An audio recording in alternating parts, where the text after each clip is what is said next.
chapter 16, non-provision of public goods. So when you talk about public goods, these are goods that are basically you don't pay for. So they are non-rivalry and non-excludable. They are non-rivalry and non-excludable. So they are goods that we don't, your consumption means that I can also consume it. Do you understand what I mean here? So look at what I wrote here. I said, public goods. These are goods that possess the characteristics of non-rivalry and non-excludability. But for private goods, these are goods that are rivalrous. Their consumption by one person results in them not available for another person. So for a private good, it means your consumption would stop me from consuming it. It is excludable and it is rivalrous. Example of such goods are the tickets to watch movie or to watch football match. So when you buy the tickets, are maybe for this stadium it is 50,000 capacity.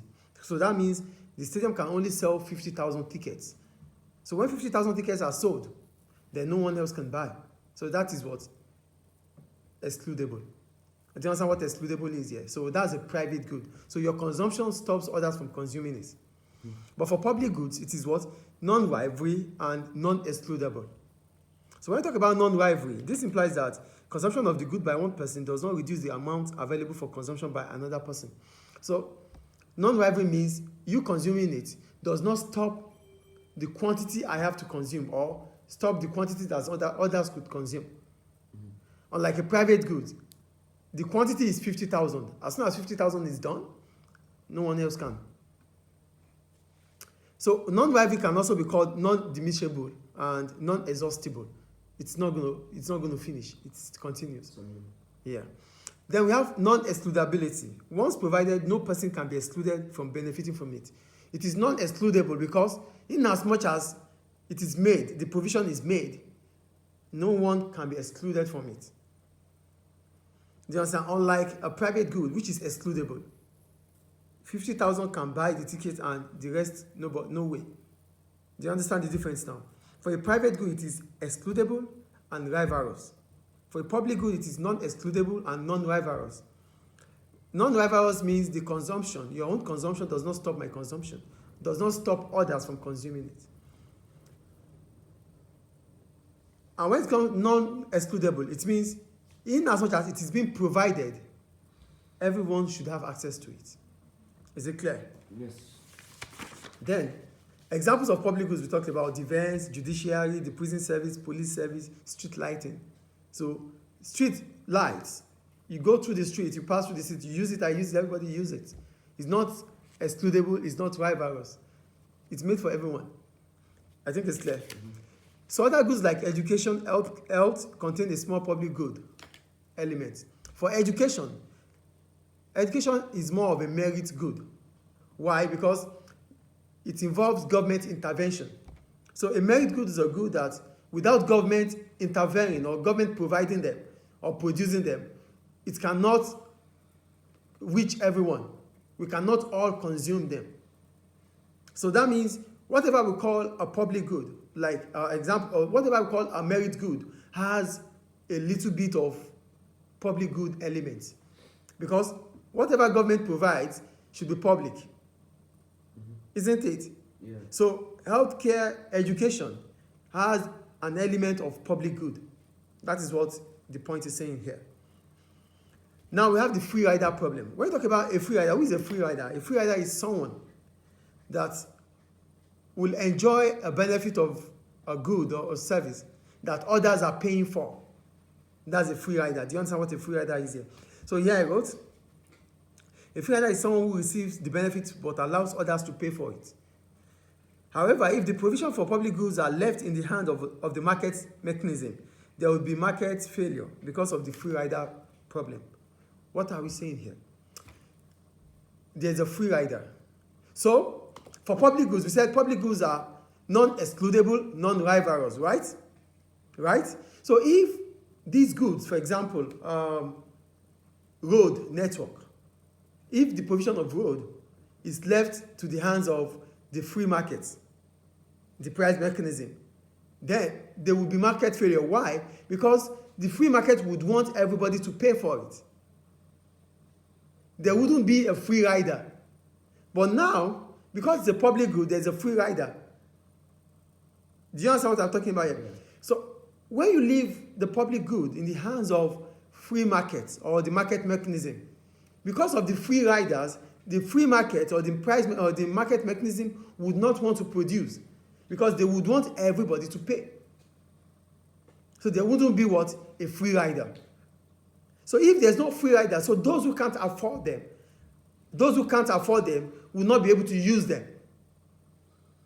Do you get it? Yeah. So that means there's a market failure because some consumers are unable to afford the provision of that good or service. Do you get what a free rider problem is here? Yeah. If the provision of public goods are left in the hands of the free market, because of the free riders, the free market would not want to provide for those who cannot afford them. So they only want to provide because you can afford it. And remember, market failure is when the price of a good is not affordable for consumers. It's a market failure. When the quantities available is not enough for consumers, it's a market failure. Mm-hmm. Do you see it? But if the provision of public goods, which they are always a free rider. So what you have to take note is this. For every public good, there is a free rider. The government uses people's taxes to build the road. Yes, not everybody will pay that tax. Yes or no?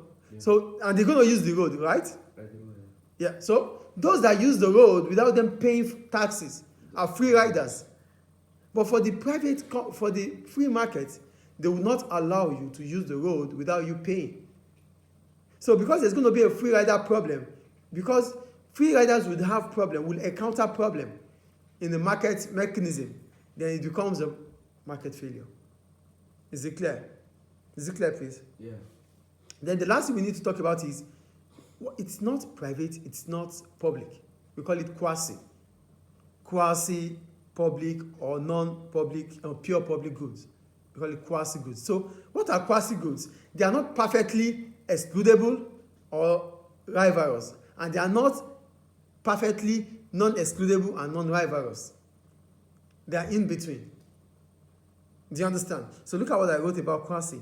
It is a good that does not perfectly possess the characteristic of a non-rivalry and non-excludability, and yet also is not perfectly rival or excludable.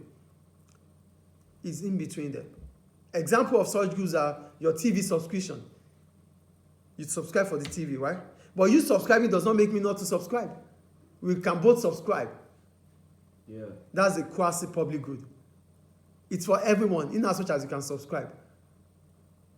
Another one is the toll gate. When you pass through the road, you pay some rate at the toll gate. You passing does not stop me from passing. You paying does not stop me from paying. So these are quasi-public goods. So it's like a public good, but you have to do a condition too. You have to pay for. Yeah. You have to pay. And your payment, your consumption, does not stop others from consuming them. Do you understand quasi? You also have to pay for it. Yes, in as much as you can pay, you get it. But it is not private. Okay. Because for private, as soon as you consume it, I might not be able to consume it. Okay. Is it clear? So when they tell you something is exclusive, it means you consuming, you having it, stops others from having it. That's exclusive. Except through your own permission. Any question about non-provision of public goods now? So, the topic itself says non-provision of public goods. So, if the provision of public goods is left in the hands of the free market, there will be market failure.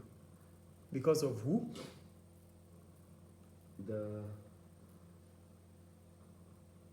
Because of who? Oh, okay. For the free riders. Because of the free riders. That's it. Okay.